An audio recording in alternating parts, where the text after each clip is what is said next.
নবী সাল্লাল্লাহু আলাইহি ওয়াসাল্লাম একদিন মসজিদে বসে আছেন। এই যে মিশকাতুল মাসাবি এই বইয়ের মধ্যে আছে হাদিসটা, সম্ভবত 2 নম্বর হাদিস, আর মুসলিম শরীফের 9 নম্বর হাদিস। নবী সাল্লাল্লাহু আলাইহি ওয়াসাল্লাম জীবনের শেষের দিকের ঘটনা, তিনি মসজিদে বসে আছেন। কোন মসজিদ? মসজিদ নববী। কোন মসজিদ? নববী। এখন একজন ব্যক্তি আসলেন, এই ব্যক্তির গায়ের জামাটা অত্যন্ত সাদা ধবধবা, চুলগুলো কুচকুচে কালো, এবং তাকে দেখে মুসাফির মনে হচ্ছে না, খুব টিপটাপ পরিপাটি একজন মানুষ ঢুকলেন, সুদর্শন। এসে নবী সাল্লাল্লাহু আলাইহি ওয়াসাল্লামের হাঁটুর সাথে হাঁটু লাগিয়ে দিয়ে বসে পড়লেন, যেমন করে আমরা আত্তাহিয়াতু লিল্লাহি ওই সময় বসি তাশাহুদের সময়, এইভাবে বসে তার 2 হাত নবী সাল্লাল্লাহু আলাইহি ওয়াসাল্লামের উরুর উপর রাখলেন। রেখে বলছেন, 4টা প্রশ্ন করছেন। কয়টা প্রশ্ন?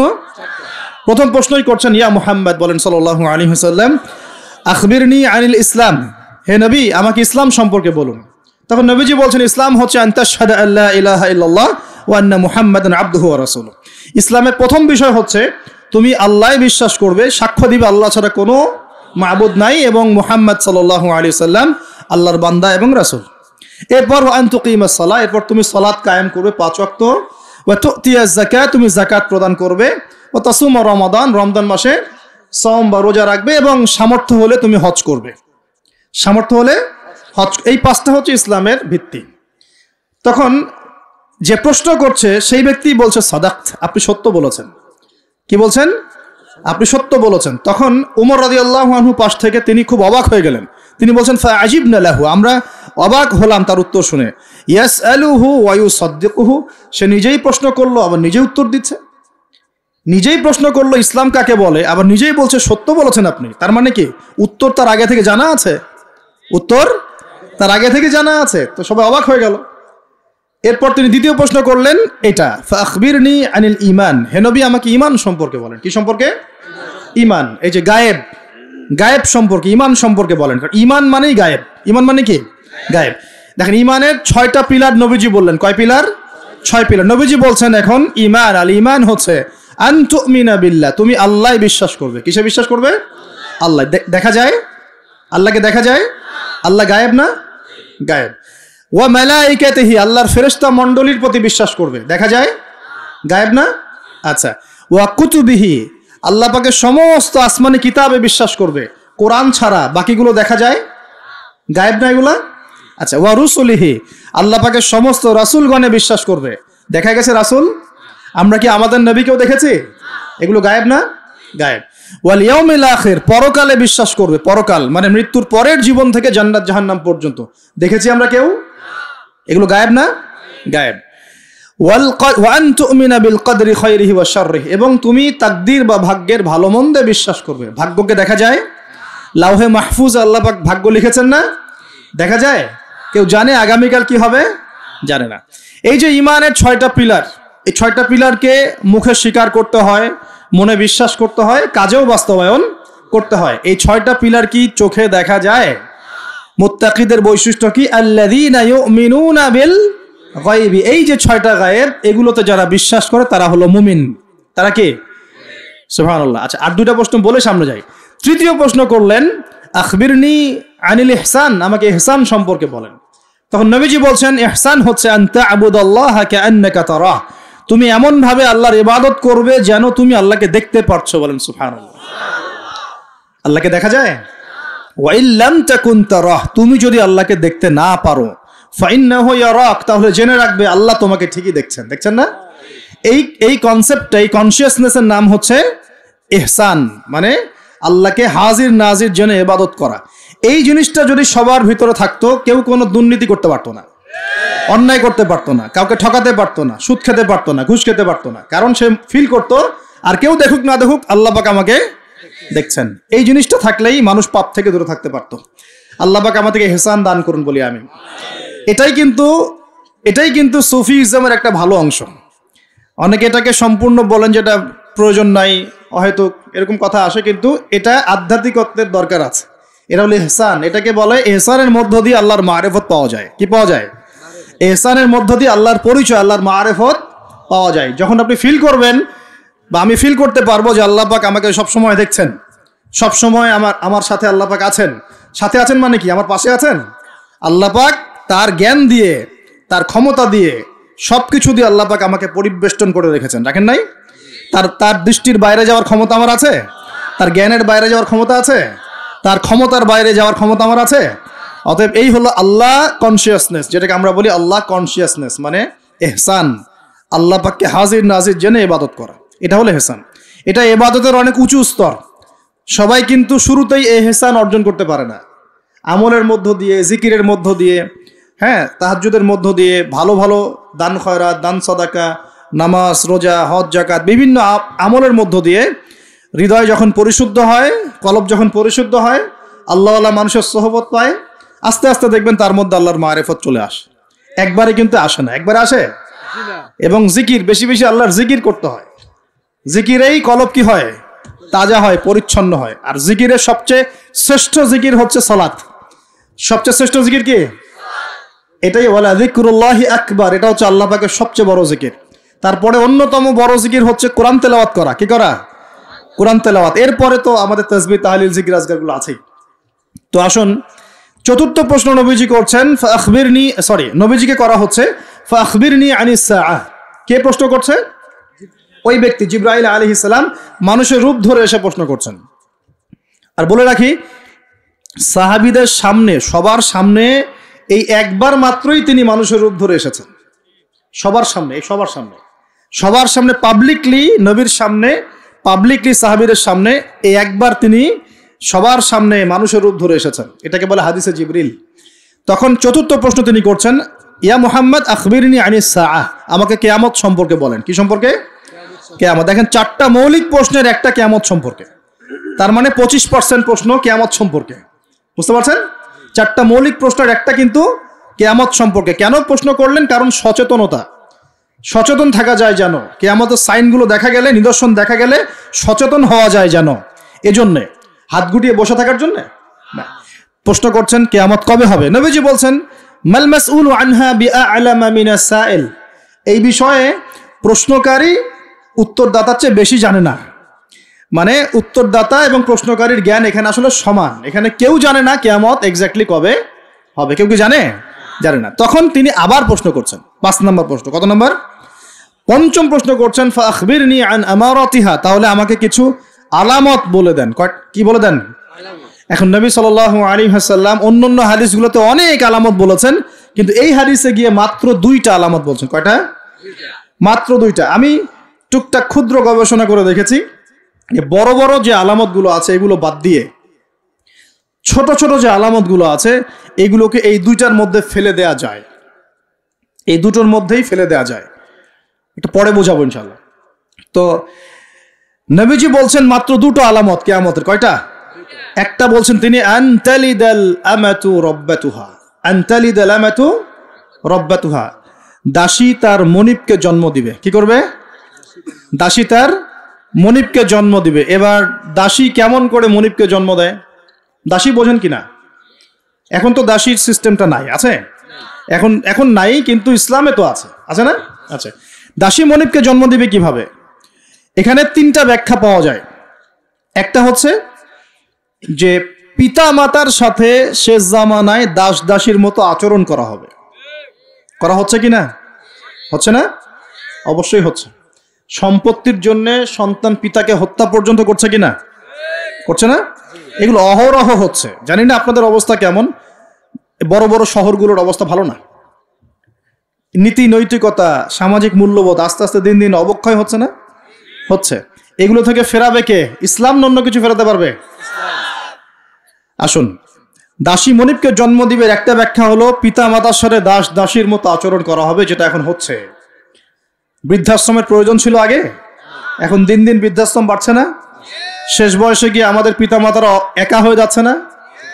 শাশুড়িকে দেখছে না, মাকে দেখছে না, কোনো কোনো ক্ষেত্রে স্ত্রীকে দেখছে, মাকে দেখছে না, কোনো কোনো ক্ষেত্রে দেখা যায় শাশুড়িকে দেখছে, নিজের মাকে দেখছে না। এমন হচ্ছে না? এগুলো হচ্ছে। আর বাবা যে সারা দিন সারা জীবন তাকে এই যে কোলে পিঠে করে মানুষ করলো, শেষ বয়সে সেই বাবাকে আজকে বৃদ্ধাশ্রমে থাকতে হচ্ছে না? অনেক উচ্চশিক্ষিত মানুষের বাবাও বৃদ্ধাশ্রমে থাকে, আছে না? তাহলে কোন শিক্ষা দিলাম সন্তানকে? শেষ বয়সে পিতাকেই দেখে না। এটা এখনকার চলমান একটা বড় ফিতনা। আমরা এই হাদিসটা স্মরণ রাখবো। নবীজি বলেছেন সেই ব্যক্তি ধ্বংস হয়ে যাক। কোন ব্যক্তি ধ্বংস হয়ে যাক? কার জন্য নবী বদদুয়া করলেন? যে ব্যক্তি তার পিতামাতাকে পেয়েছে কিন্তু পিতামাতাকে পেয়েও তার খেদমত করে জান্নাত লাভ করতে পারলো না, এই ব্যক্তি ধ্বংস হয়ে যাক। বলেন নাউজুবিল্লাহ। যাদের পিতামাতা আছে অবশ্যই খেদমত করবেন। ওয়ালা তাকুল লাহুমা উফফিন ওয়ালা তানহারহুমা, তাদেরকে বিরক্ত হয়ে উফ শব্দটাও বলা যাবে না এবং ধমকের সুরে কথা বলা যাবে না, বরং বলতে হবে ওয়াকুর রাব্বির হামহুমা কামা রাব্বায়ানি সগীরা, এই দোয়া করতে হবে। যাদের পিতামাতা নাই তারা জানে পিতামাতা চলে যাওয়ার কি কষ্ট, তাই না? তাই না? যাদের আছে তারা বুঝি না। আর বিশ্বাস করেন পিতামাতার খেদমত করলে যে কোনো গুনাহ মাফ হয়ে যাবে ইনশাআল্লাহ তাআলা, আর যে কোনো বিপদ আপদ বলা মুসিবত থেকে আল্লাহ বাঁচাবে ইনশাআল্লাহ। এক সাহাবী এসে ক্রন্দন করছেন, কাঁদছেন, ইয়া রাসূলুল্লাহ আমি অনেক বড় গুনাহ করে ফেলেছি, অনেক বড় গুনাহ করে ফেলেছি। নবীজি বলছেন বাসায় চলে যাও, বাসায় চলে যাও, তোমার মায়ের সেবা করো, গুনাহ মাফ হয়ে যাবে ইনশাআল্লাহ। তিনি জিজ্ঞাসা করলেন না কি গুনাহ করেছো, জিজ্ঞাসা করলেন না কি গুনাহ করেছো, তিনি বলছেন আমি অনেক বড় গুনাহ করেছি।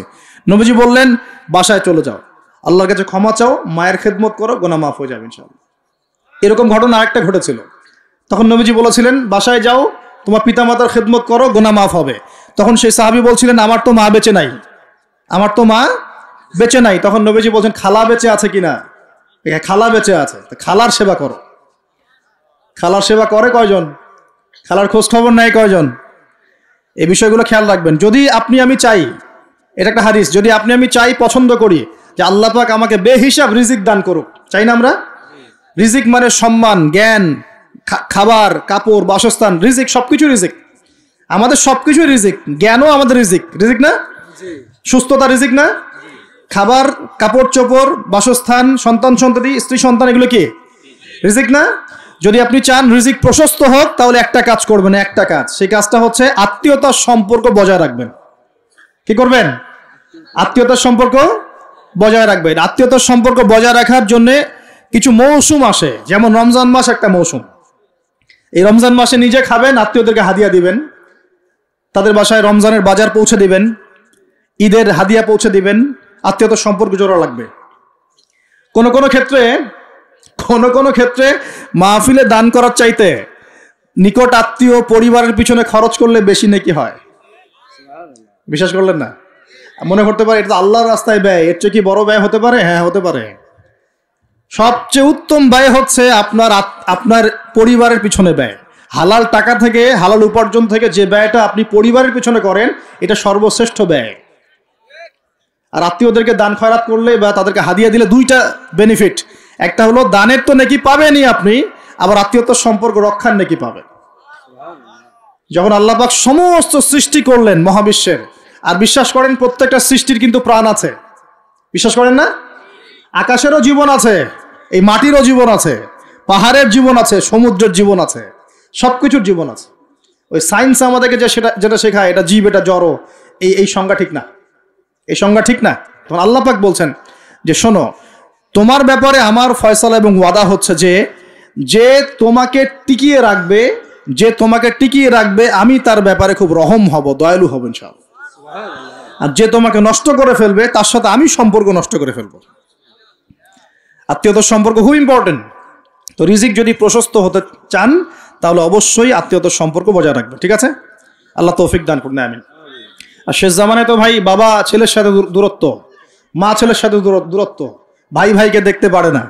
আমরা তো সালামও দিই এখন হিসেব করে, দল দেখে সালাম দেই, হ্যাঁ মানুষ দেখে সালাম দেই, এবং আমার তরিকার কিনা, আমার দলের কিনা, আমার মাযহাবের কিনা, আমার সংগঠনের কিনা, এগুলো দেখে দেখে সালাম দেয়, তাই না? প্রিয় ভাইরা, এটাও কিয়ামতের লক্ষণ। বিশ্বাস করলেন না? আখিরুজ্জামানে হাদিসের মধ্যে স্পষ্ট আসছে কিয়ামতের আগে আগে সালাম মানুষ বেছে বেছে দেওয়া শুরু করবে। কি বলা নাই, সবই বলা আছে। কিয়ামতের আগে আগে মানুষ সালাম বেছে বেছে দেওয়া শুরু করবে, আর মসজিদগুলো হবে চাকচিক্যময়, হেদায়েত উঠে যাবে, মসজিদের মধ্যে শোরগোল বেড়ে যাবে, হট্টগোল বেড়ে যাবে। হচ্ছে না এগুলা? এমনও কঠিন হাদিস আছে যে মানুষ নামাজ পড়বে কিন্তু মুসল্লিদের মধ্যে একজন প্রকৃত মুমিন খুঁজে পাওয়া যাবে না। বলেন নাউজুবিল্লাহ। বহু মানুষ নামাজ পড়ছে, সুদ খাচ্ছে না? নামাজ পড়েও নামাজ থেকে বের হয়ে আবার মাদকাসক্ত হচ্ছে না? রোজা ইফতার খুলেই তো সিগারেটে হাত দিচ্ছে না? দিচ্ছে না?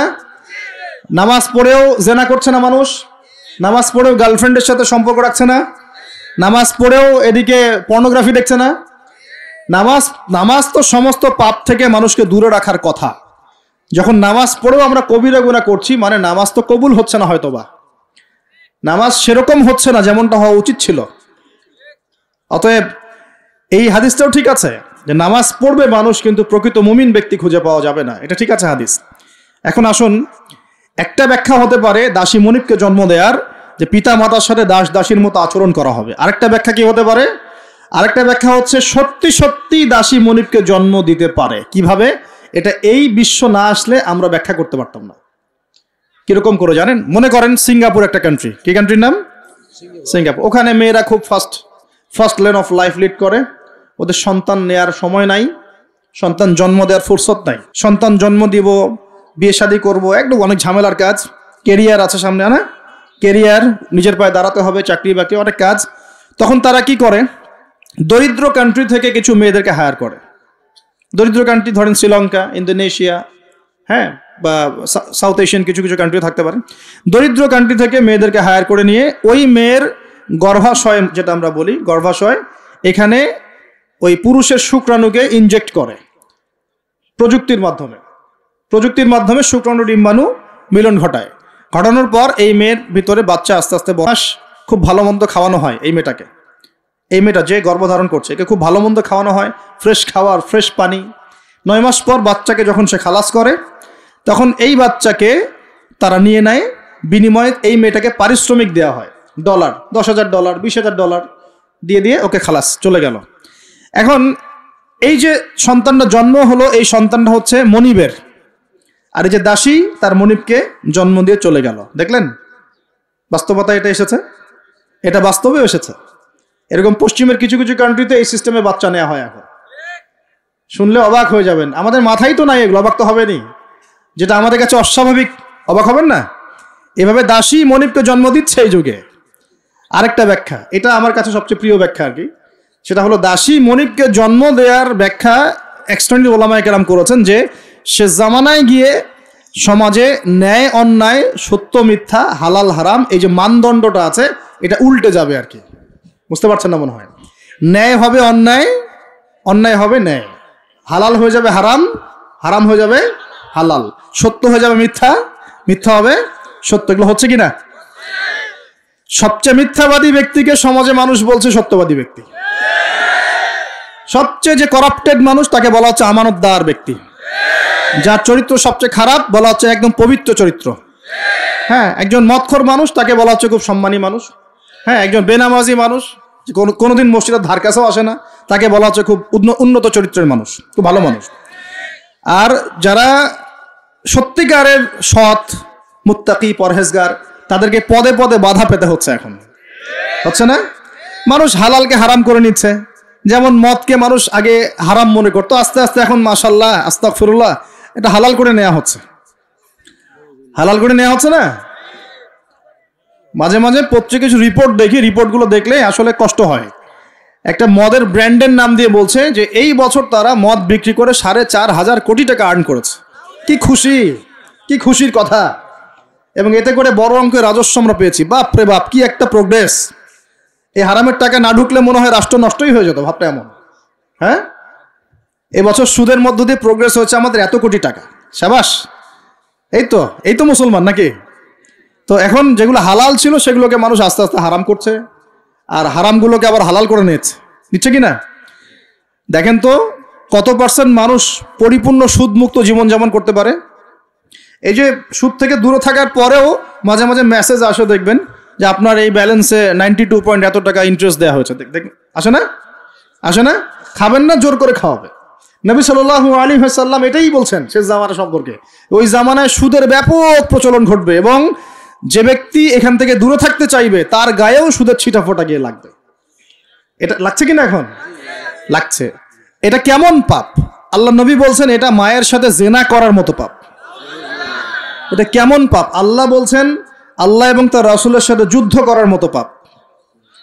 নবীজি বুখারীর হাদিসে বলছেন 1 দিরহাম সুদ খেলে 36 বার জেনা করার গুনাহ হয়।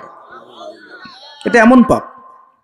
এর ফলশ্রুতিতে সমাজের এক শ্রেণীর মানুষ ধনী হয়, আর এক শ্রেণীর মানুষ আস্তে আস্তে গরিব হয়। সমাজটাকে বড় করে দেখলে দেখবেন বিশ্বে এক শ্রেণীর মানুষ ধনী হয়েছে, এক শ্রেণীর মানুষ গরিব হয়েছে। এটা সুদের ফলাফল। আস্তে আস্তে এর ধ্বংস অনিবার্য, কোনো উপায় নাই। এবং যারা দরিদ্র, ব্যক্তিগতভাবে দরিদ্র, সোশ্যালি দরিদ্র বা রাষ্ট্রগতভাবে দরিদ্র, এদের অবস্থা খারাপ। সুদের বেড়া জালে ফেলে এদের রক্ত চুষে সম্পদ নিয়ে নেবে, এটাই ওদের প্ল্যান, মাস্টার প্ল্যান।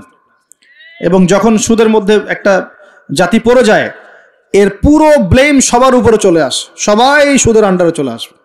সবার শ্রম থেকে এবং রক্ত মাংস ঘাম থেকে এই টাকা পরিশোধ করতে হবে।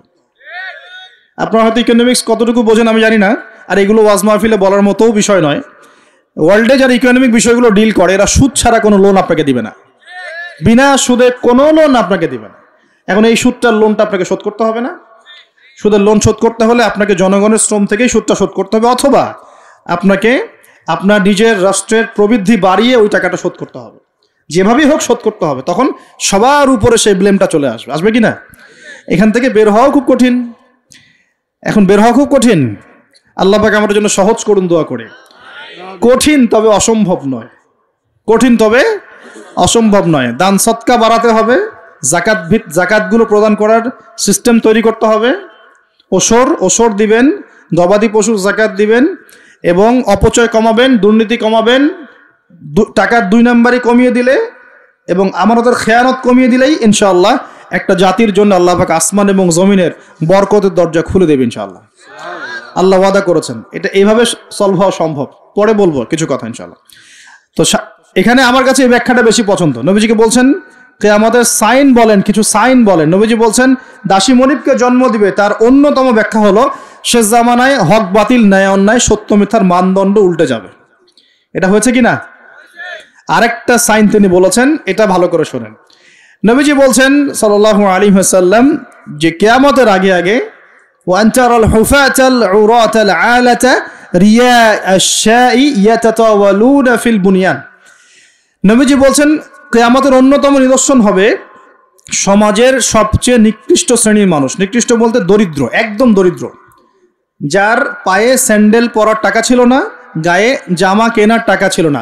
হুফাতাল উরাতাল আলাতা রিয়া আশ-শাই, রাখাল, রাখাল, রিয়া আশ-শাই মানে রাখাল, একদম রাখাল শ্রেণীর মানুষ। এরা কি করবে? ইয়াতাতাওয়ালুনা ফিল বুনিয়ান, এরা উঁচু উঁচু বিল্ডিং নির্মাণ করবে না, বরং উঁচু উঁচু বিল্ডিং নির্মাণের প্রতিযোগিতা করবে। কি করবে? এখানে নির্মাণ করা অর্থ, ইয়াতাতাওয়ালুনা মানে কিন্তু বানানো না, মানে কি করা? কম্পিটিশন করা, প্রতিযোগিতা। আপনার 10 তলা, আমার 11, আপনার 12, আমার 13, আপনার 15, আমার 20। এই যে ইয়াতাতাওয়ালুনা ফিল বুনিয়ান, এই যুগটা চলছে না এখন? এই যুগটা কি 200-300 বছর আগে ছিল? তাহলে বুঝতে পারছি না সময় কাছাকাছি। এটা বোঝার জন্য কি পিএইচডি করার দরকার আছে? চোখ কান খুললেই তো দেখা যায়। ইয়াতাতাওয়ালুনা ফিল বুনিয়ান, কারা করবে? ধনীরা না, ধনীরা প্রতিযোগিতা করবে না, বলা হচ্ছে একদম দরিদ্র মানুষরা প্রতিযোগিতা করবে। এখন উত্তর দেন তো দেখি, কিভাবে গরিব মানুষ এরকম বিল্ডিং নির্মাণের প্রতিযোগিতা করতে পারে? হ্যাঁ, সুদ খাইলে। আরেকটা হচ্ছে অন্যের সম্পদ আত্মসাৎ করতে পারলে। এই দুইটা অপশন, হয় সুদ খাবে অথবা অন্যের সম্পদ গ্রাস করবে। মানে 1 নাম্বার পদ্ধতিতে করা সম্ভব না, 2 নাম্বারই করতে হবে। ঠিক আছে? আরেকটা অপশন হচ্ছে যদি গুপ্তধন পান, যদি মাটি থেকে গুপ্তধন বের হয়। হ্যাঁ, গুপ্তধনও বের হয় তো, আল্লাহ পাক তো ধন দিয়েছেন মুসলিমদেরকে, দেন নাই? ওই যে মধ্যপ্রাচ্যের কান্ট্রিগুলো দেখবেন, আজকে থেকে 60-70 বছর আগে তাদের অবস্থা দেখবেন, তারা বেদুইনের মতো জীবনযাপন করত। তারপরে 60-70 বছর হলো যে পেট্রোলিয়াম বের হয়েছে, ব্ল্যাক গোল্ড, যেটাকে আমরা বলি ব্ল্যাক অয়েল, ব্ল্যাক গোল্ড। মানে এই পৃথিবীতে সোনা দিয়ে এখন এক্সচেঞ্জ করা যায় না, এই পৃথিবীতে পেট্রোলিয়াম দিয়ে এক্সচেঞ্জ করা হয় ডলারের সাথে। এটাকে বলা হয় petro dollar monetary system, petrol এবং ডলার। তো এই পেট্রোলিয়ামটা হচ্ছে এখনকার গোল্ডের মতো দামি জিনিস। এটা যখন থেকে তারা পেয়েছে, তারপর থেকে দেখেন বিল্ডিং, কারো 50, কারো 60, কারো 100, কারো চলছে, হচ্ছে না? অথচ আজকে থেকে 50 বছর আগেও অবস্থা এমন ছিল না। ইয়াতাতাওয়ালুনা ফিল বুনিয়ান, আর কি বাকি আছে কিয়ামতের আলামত বলেন? আর কি বলবো? এই দুটোর মধ্যেই সব পড়ে যাবে। এবার এই ব্যক্তি উঠলেন, কোন ব্যক্তি? ওই যে জিবরাইল আলাইহিস সালাম এবার উঠে চলে যাচ্ছেন, আর সবাই চুপচাপ বসে আছেন। মানে অনেক সময় হয় না, খুব চুপ করে সব বসে থাকে, সাইলেন্স, পিন ড্রপ সাইলেন্স। এবার নবী সাল্লাল্লাহু আলাইহি ওয়াসাল্লাম নিজে বলছেন ইয়া ওমর, হে ওমর, আতাদরি মান ইসাইল, তুমি কি জানো এই ব্যক্তিকে যে প্রশ্ন করলো, কে চলে গেল প্রশ্ন করে? তখন নবীজিকে ওমর রাদিয়াল্লাহু আনহু বলছেন, আল্লাহু ওয়া রাসূলুহু আ'লাম, আল্লাহ এবং তার রাসূলই ভালো জানেন এই ব্যক্তিকে। নবীজি বলছেন, ইন্নাহু জিবরিল, এই ব্যক্তি হচ্ছে জিবরাইল আলাইহিস সালাম। সুবহানাল্লাহ। আতাকুম ইউআল্লিমুকুম দীনাকুম, তিনি এসেছিলেন তোমাদেরকে তোমাদের দ্বীন ইসলাম শেখাতে। তিনি এসেছিলেন তোমাদেরকে তোমাদের দ্বীন শেখাতে। কেন আসছেন তাহলে? দ্বীন শেখাতে। তাহলে দ্বীনের প্রশ্ন কয়টা বের হলো? ইসলাম কাকে বলে, ঈমান কাকে বলে, ইহসান কাকে বলে, কিয়ামত কবে হবে। তাহলে দ্বীনের পড়াশোনার মধ্যে কিয়ামতের আলামতগুলো পড়তে হবে না? এটা 25% হলো না? নবীজি বলে দিলেন আমি তো জানি না কবে কিয়ামত হবে, আবার প্রশ্ন করলেন তাহলে আলামত বলেন। কেন? কারণ সচেতনতা। এখান থেকে আমাদের টপিক কোনটা? এই যে মুমিন পেয়েছেন, মুমিনের সংজ্ঞা কয়টা পিলারে বিশ্বাস করতে হবে?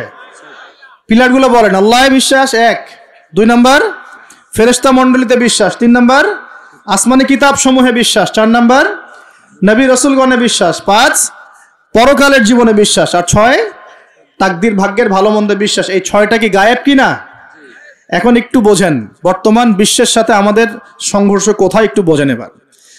আমরা ইমানদার হতে হলে এই 6টা বিষয় বিশ্বাস করতেই হবে, না হলে কেউ মুমিন হতে পারবে না। আর এই 6টা বিষয় কি চোখে দেখা যায়, স্পর্শ করা যায়, পরীক্ষাগারে পরীক্ষা করা যায়, কোনো যুক্তি বিজ্ঞান দর্শন দিয়ে কোনো সিদ্ধান্তে আসা যায় না। আমরা এগুলো বিশ্বাস করি আল্লাহর ওহীর জ্ঞানের আলোকে। কিসের আলোকে? আল্লাহ পাক বলেছেন, রাসূল বলেছেন, বাস বিশ্বাস করি। এখানে আমরা কোনো যুক্তি বিজ্ঞান দর্শনের ধার ধারি না দাঁড়িয়ে।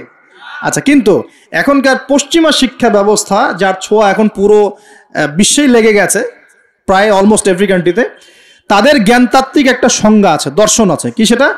তারা পরীক্ষা নিরীক্ষা, যুক্তি বিজ্ঞান দর্শন এর বাইরে কোনো কিছুকেই তারা সিদ্ধান্ত হিসেবে গ্রহণ করবে না, জ্ঞান হিসেবে গ্রহণ করবেন না। তারা পানিকে বিশ্বাস করে, পরীক্ষা করে দেখবে যে হাইড্রোজেন অক্সিজেন মিলে পানি হয়, এটা বিশ্বাস করলো, ঠিক আছে।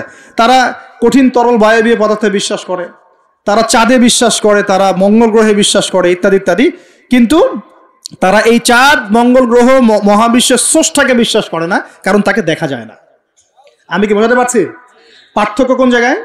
তারা এটা বিশ্বাস করে যে হ্যাঁ, বিগ ব্যাং, মহাধুম করে একটা বিস্ফোরণ হলো আর মহাবিশ্ব সৃষ্টি হয়ে গেল, এটা ওরা বিশ্বাস করে। এই বিস্ফোরণ যে আল্লাহ পাক ঘটিয়েছেন এটাতে বিশ্বাস করবে না। বুঝতে পারছেন না মনে হয়? তারা বিশ্বাস করে যে হ্যাঁ, এই যে পানি খাচ্ছি, পানি একটা জিনিস, তরল পদার্থ খাচ্ছি, কিন্তু এই পানি যে কেউ সৃষ্টি করেছেন এটাতে তারা বিশ্বাস করবে না।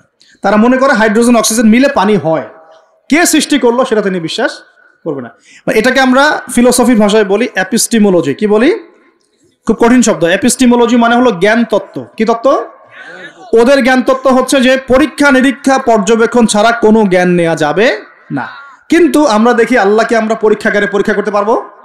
ফেরেশতাকে পারবো? জিন জাতি, আমাদের আত্মা, রূহ, কবরের আযাব, জান্নাত জাহান্নাম, হ্যাঁ ওই যে কবরের ফেরেশতা আসবে, প্রশ্নোত্তর, হ্যাঁ ওই যে কিয়ামতের মাঠে সূর্য নেমে আসবে, ঘামবে মানুষ, হ্যাঁ তারপরে যে আগের নবী রাসূলগণ, আগের আসমানি কিতাব, তাকদীর ভাগ্য, আগামীকাল কি হবে, এগুলোকে পরীক্ষাগারে প্রমাণ করতে পারবেন। এই কারণেই তারা আমাদের এই ধর্মীয় কনসেপ্টে বিশ্বাস করে না। আমি কি বুঝতে পারছি কেন বিশ্বাস করে না? ওদের সাথে আমাদের জ্ঞানতাত্ত্বিক আদর্শের দর্শনে পার্থক্য আছে। এখন এই কারণেই তারা যেহেতু স্রষ্টায় বিশ্বাস করে না, এখন মানুষের সৃষ্টি তত্ত্ব দিতে হবে, একটা দিতে হবে না? কেমন করে মানুষ সৃষ্টি হলো, কোত্থেকে আসলো, কেমন ছিল আমাদের আদিম পুরুষরা, দিতে হবে কিনা? এই কারণে বিভিন্ন মতবাদ তারা দিয়েছে, এই অ্যামিবা থেকে, ওই কোষ থেকে, অমুক থেকে, তমুক থেকে, এর মধ্যে একটা দিয়েছে ওই যে বিবর্তন থেকে। দেখেন নাই? আচ্ছা, এগুলো এমনি এমনি না, কারণ ওদের দর্শনটা চাপিয়ে দেওয়ার জোরপূর্বক চেষ্টা করা হচ্ছে এখানে, আর কিছু না। এখানে যে বিশ্বাস করে যে আমাদের একজন স্রষ্টা আছেন আল্লাহ রাব্বুল আলামিন, এবং তিনি প্রথম সৃষ্টি করেছেন আদম আলাইহিস সালামকে, তাকে নাম জ্ঞান শিক্ষা দিয়েছেন, তার পাজর থেকে হাওয়া আলাইহিস সালামকে সৃষ্টি করেছেন, জান্নাতে রেখেছেন, পরীক্ষা নিয়েছেন, শয়তান প্রলুব্ধ করেছে, তাই না? তারপর আমরা দুনিয়াতে চলে এসেছি, আমরা এসেছি জান্নাত থেকে পৃথিবীতে, এবং আমাদের পিতা, আদি পিতা আদম আলাইহিস সালাম এই কনসেপ্ট যে বিশ্বাস করে, তার কি বিবর্তনের প্রয়োজন আছে? আর যেহেতু ওরা এই কনসেপ্টে বিশ্বাস করে না, এই কারণে একটা সৃষ্টি তত্ত্ব দেওয়ার খাতিরে এইসব মতবাদ দিয়ে দিয়েছে। মতবাদ দেয়, দেখ, মত প্রকাশ করে করুক, সেটা বুঝলাম, স্বাধীনতা আছে, কিন্তু জোর করে চাপিয়ে দিতে হবে কেন? যারা অমুসলিম সমাজ বা যারা নাস্তিক, যারা পশ্চিমা সভ্যতার সংস্কৃতির ধারক বাহক, তারা এগুলো বিশ্বাস করে করুক। একজন মুসলিম তো করে না, করে? মুসলিম সমাজের মানুষ কি করে? তাহলে মুসলিম সমাজের মানুষকে এগুলো পড়াতে হবে কেন? এই জায়গাটাই তো সমস্যা। আমরা কি চাপিয়ে দিচ্ছি কোনো কিছু? যে আপনার ঘাট ধরে ইসলাম কবুল করো, এরকম কথা কেউ বলে? আমরা কি করি? আমরা কোরআন সুন্নাহ থেকে সত্যটা স্পষ্ট করি। যার ইচ্ছা হয় সে ইসলাম কবুল করবে, যার ইচ্ছা হয় সে করবে না। লাকুম দীনুকুম ওয়ালিয়া দিন, তোমার দিন তোমার জন্য, আমাদের দিন আমার জন্য। তোমরা যদি কোরআন সুন্নাহ মেনে নাও, আত্মসমর্পণ করো, ইনশাআল্লাহ তোমরা জান্নাতে যাবে, ইনশাআল্লাহ তোমরা আমাদের ভাই হয়ে যাবে। যদি না করো, তোমাদের কবর তোমাদের, তোমাদের তোমাদের পরকাল তোমাদের, এগুলোর সাথে আমাদের কোনো সম্পর্ক আছে? তো জোর করে মুসলিমরা কখনো চাপিয়ে দেয় না, কিন্তু মুসলিমদের উপরে এখন জোর করে এগুলো চাপিয়ে দেওয়া হচ্ছে। এগুলো তো বিশ্বাস করলে কিন্তু ঈমান থাকবে না, থাকবে? কেউ যদি বিশ্বাস করে আল্লাহ মানুষ থেকে মানুষ সৃষ্টি করেন নাই, অন্য কোনো প্রাণী থেকে করেছেন, তাহলে ঈমান থাকবে? কোরআনে শত শত আয়াত আছে, ওয়াল্লামা আদামাল আসমাআ কুল্লাহা, আমি আদমকে সমস্ত নাম শিক্ষা দিয়েছি। ওয়াইজ ক্বালা রাব্বুকা লিল মালায়েকা ইন্নী জাঈলুন ফিল আরদি খলিফা, আমি স্মরণ করো হে নবী সে সময়ের কথা, আমি ফেরেশতাদেরকে বললাম যে আমি পৃথিবীতে আমার খলিফা পাঠাবো। আমরা হচ্ছে এই দুনিয়া আল্লাহর খলিফা, সুবহানাল্লাহ। আমরা হচ্ছে এই দুনিয়াতে কার খলিফা? আল্লাহর খলিফা। আমরা এই দুনিয়ার অধিবাসী নই, আমরা জান্নাত থেকে এখানে এসেছি। আমরা জান্নাতে ছিলাম, কেন চলে আসলাম?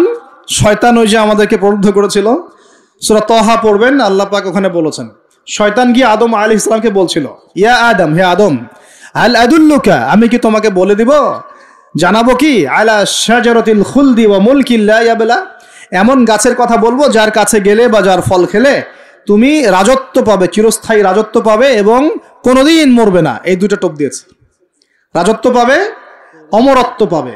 এক পর্যায়ে ওয়াসওয়াসা দিতে দিতে দিতে দিতে একদিন আমাদের পিতা সেখানে চলে গেলেন। ফাকালা মিনহা, সেখান থেকে তারা দুজন খেয়ে ফেললো। কোথা থেকে খেলো? ওই গাছের কাছ থেকে তারা খেয়ে ফেললো। ফাবাদাত লাহুমা সাওআতুহুমা, এবং তাদের গায়ের যে জামা ছিল জান্নাতের পোশাক, এটা ধাপাস করে খুলে পড়ে গেল। নাউযুবিল্লাহ। জান্নাতে সবার সামনে আমাদের পিতামাতাকে কে নগ্ন করে দিল? শয়তান। তাহলে এখন দুনিয়ায় যারা আমাদেরকে নগ্ন করতে চায়, এরা কার অনুসারী বলেন? বুঝতে পারছেন না? একই মিশন না? একই মিশন। আচ্ছা, এরপর আল্লাহ পাক বললেন তোমরা আর এখানে থাকতে পারবে না। আলাম আকুল লাকুমা ইন্না শাইতানা লাকুমা আদুউম মুবিন, আমি কি তোমাদের দুজনকে বলি নাই, আদম হাওয়া, যে শয়তান হচ্ছে তোমাদের প্রকাশ্য শত্রু?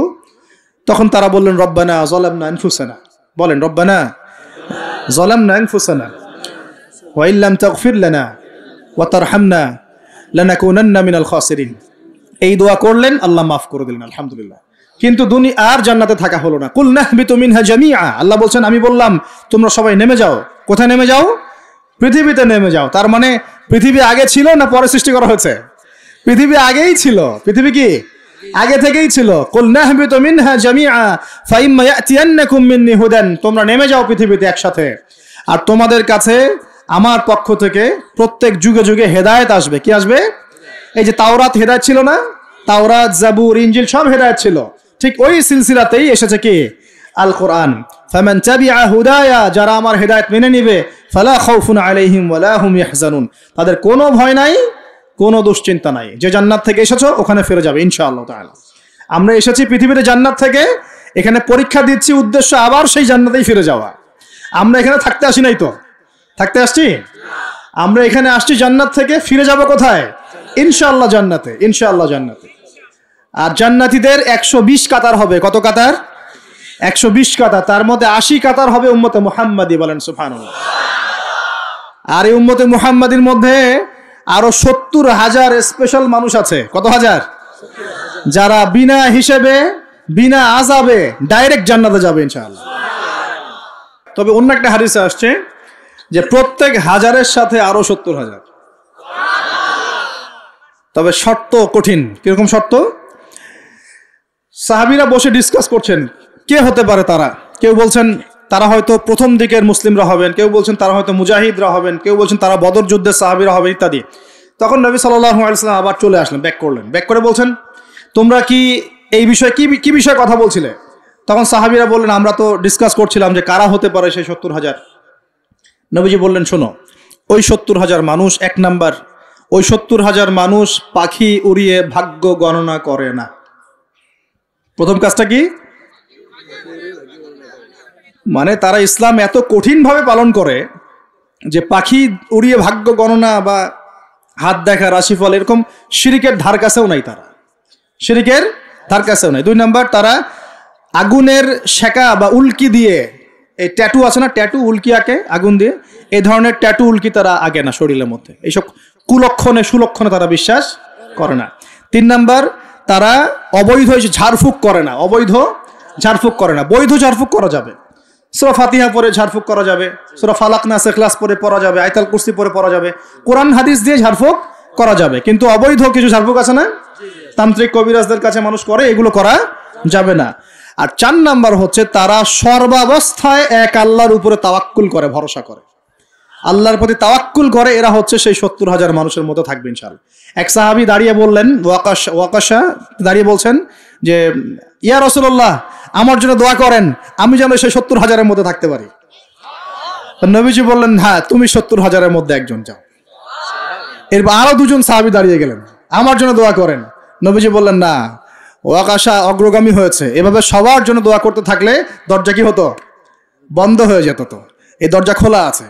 এই যুগের মানুষও হতে পারে না?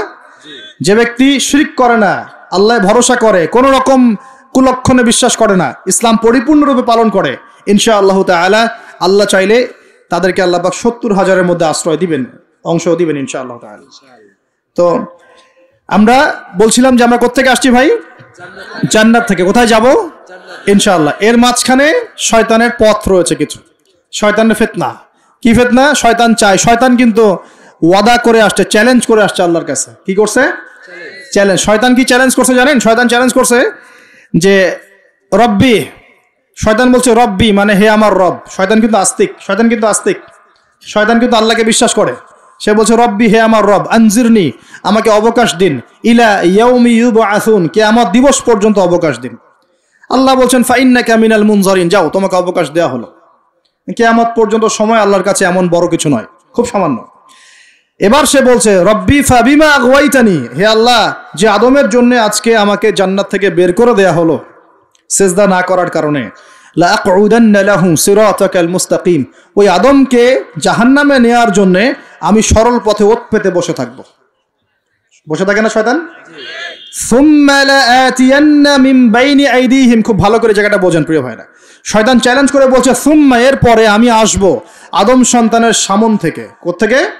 এই সামন থেকে মানে অর্থ হচ্ছে দুনিয়া, মানে আপনাকে দুনিয়ার সমস্ত ফিতনা এসে প্রলুব্ধ করে রাখবে। কারণ দুনিয়া চোখের সামনে দেখা যায় না, দেখা যায়। দুনিয়ার অভাবের ধোঁকা দিবে, বেকারত্বের ধোঁকা দিবে, হতাশা, এইটা সেইটা, স্বামী স্ত্রীর ফিতনা, পরিবারের ফিতনা, সামাজিক ফিতনা, আপনাকে দুনিয়ার এই ফিতনা এসে ব্যস্ত রাখবে, রাখে না?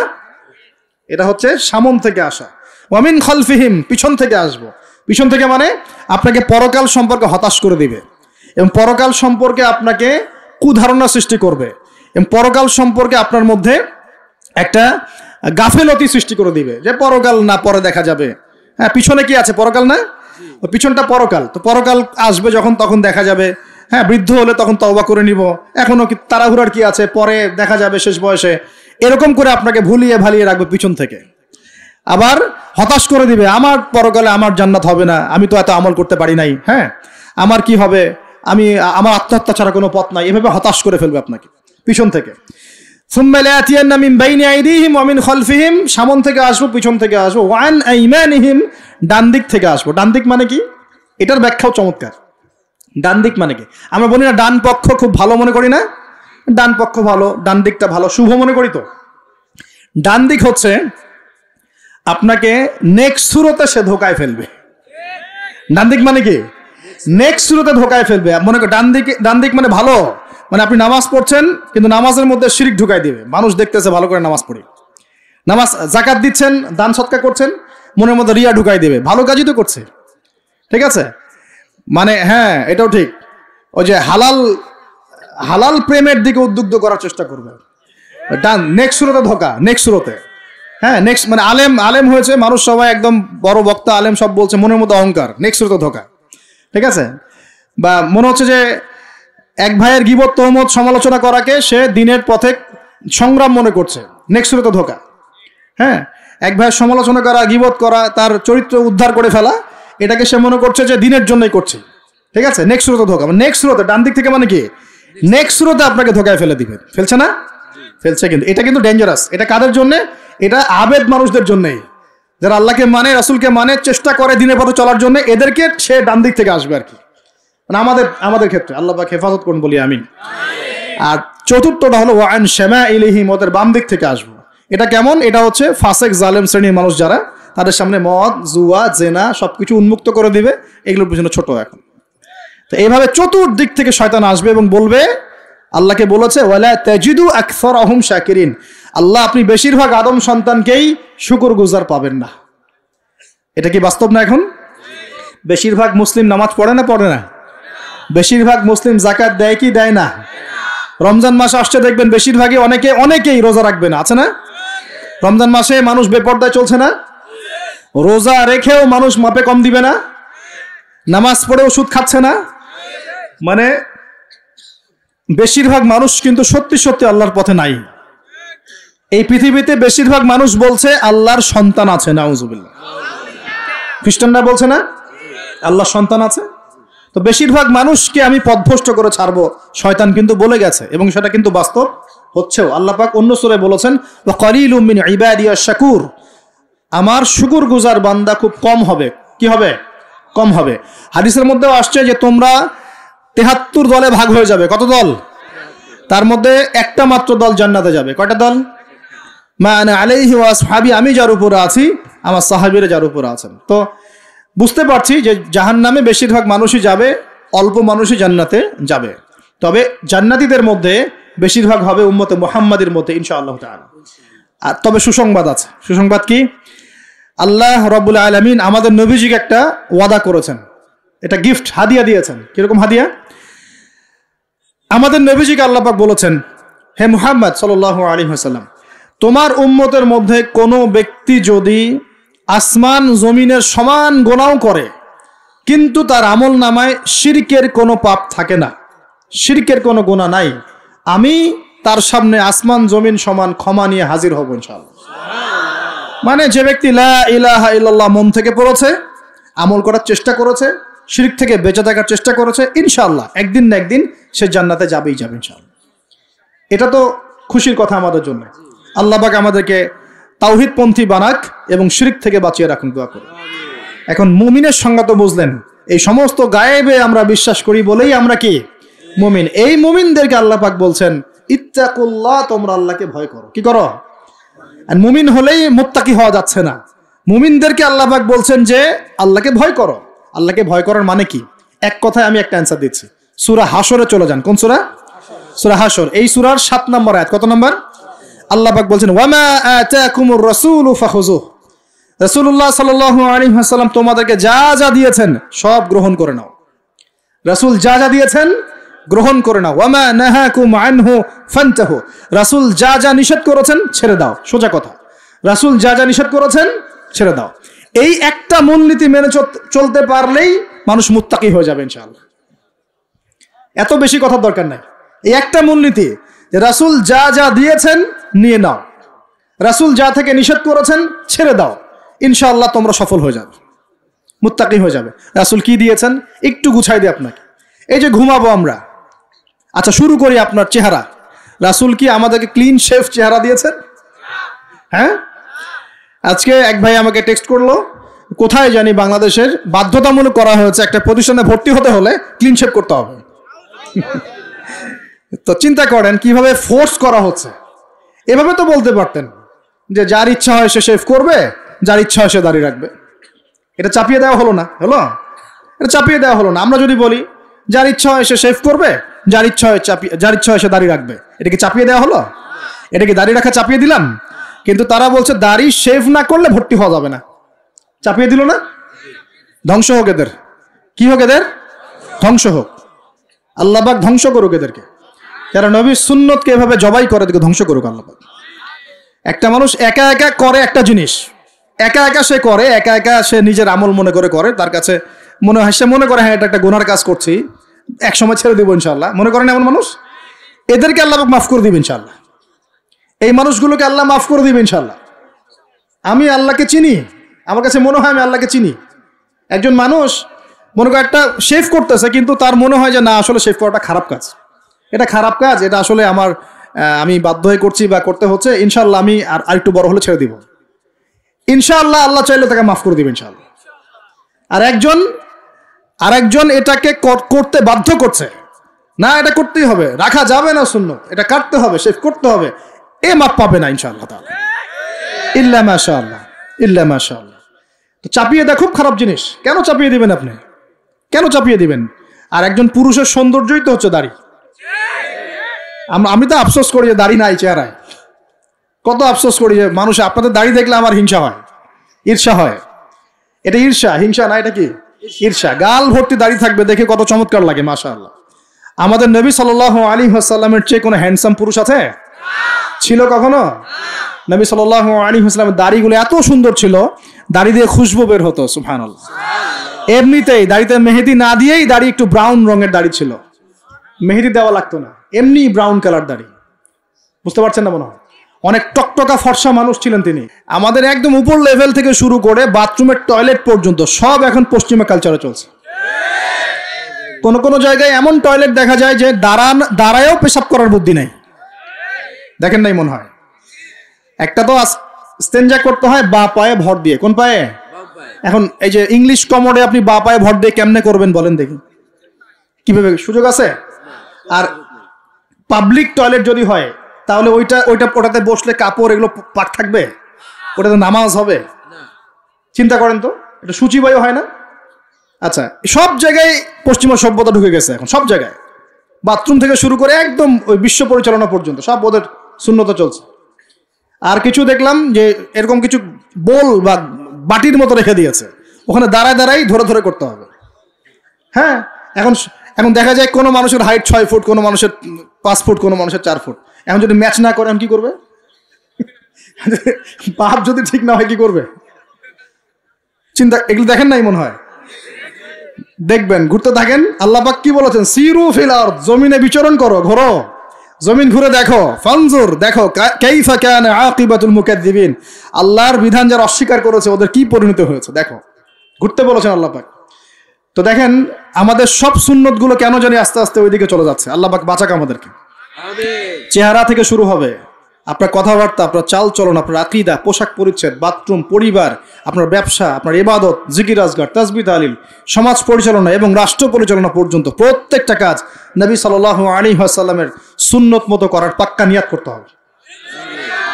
কতটুকু পারি না পারি আল্লাহ দেখবেন, কিন্তু চেষ্টা করতে হবে ইনশাআল্লাহ। ব্যক্তি পর্যায়ে তো পারবো নাকি?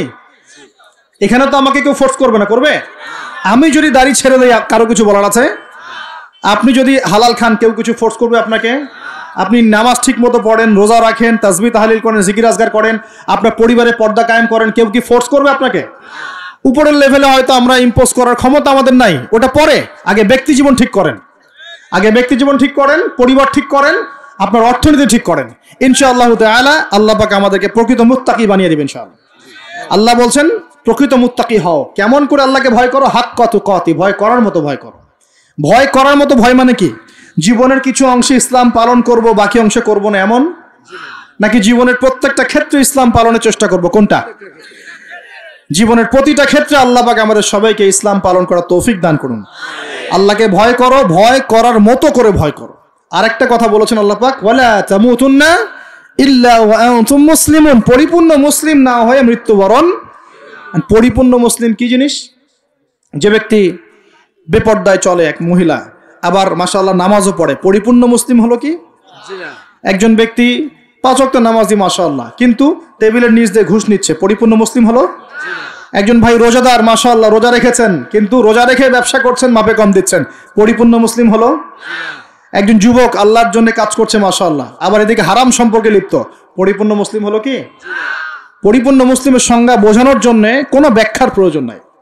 পরিপূর্ণ মুসলিম মানে উদখুলু ফিস সিলমি কাফা, তোমরা ইসলামের হুকুম আহকামকে পরিপূর্ণরূপে গ্রহণ করো, ইসলামে পরিপূর্ণরূপে প্রবেশ করো, বাস। এখন একসাথে কি সব আমল করা যায়? যায় না, কিন্তু চেষ্টা তো করা যায় নাকি? আমরা শুরু করি, আমরা চেষ্টা করি, ব্যক্তি পর্যায় থেকে শুরু করি, পরিবারটা ঠিক করার চেষ্টা করি, হালাল খাওয়ার চেষ্টা করি, ইবাদত বাড়িয়ে দেই, দিনের জ্ঞান অর্জন করি, ওলামায়ে কেরামের সোহবতে থাকি, আল্লাহর জিকির বাড়িয়ে দেই, ইনশাআল্লাহ তাআলা আল্লাহ পাক অনেক বড় জায়গায়ও নিয়ে যাবে ইনশাআল্লাহ তাআলা। আল্লাহ পাক আমাদের সবাইকে এই আয়াতটা বোঝার তৌফিক দান করুন বলি। আর আমাদের সবাইকে আল্লাহ পাক পরিপূর্ণ মুমিন হওয়ার তৌফিক দান করুন, ইমানের 6 পিলারের উপর বিশ্বাস করার তৌফিক দান করুন, এটাকে মুখে স্বীকার করার তৌফিক দান করুন, কাজেও বাস্তবায়ন করার তৌফিক দান করুন। আল্লাহ পাক আমাদেরকে পরিপূর্ণ মুত্তাকি বানিয়ে দেন, আল্লাহকে ভয় করার মতো করার তৌফিক দান করেন এবং পরিপূর্ণ মুসলিম হওয়ার তৌফিক আল্লাহ পাক দান করেন। তাহলে 2টা এক্সাম্পল দিয়ে আমি শেষ করব। পরিপূর্ণ মুসলিমের এক্সাম্পল আল্লাহ পাক দিয়েছেন ইব্রাহিম আলাইহিস সালামের মতো। কোথায়?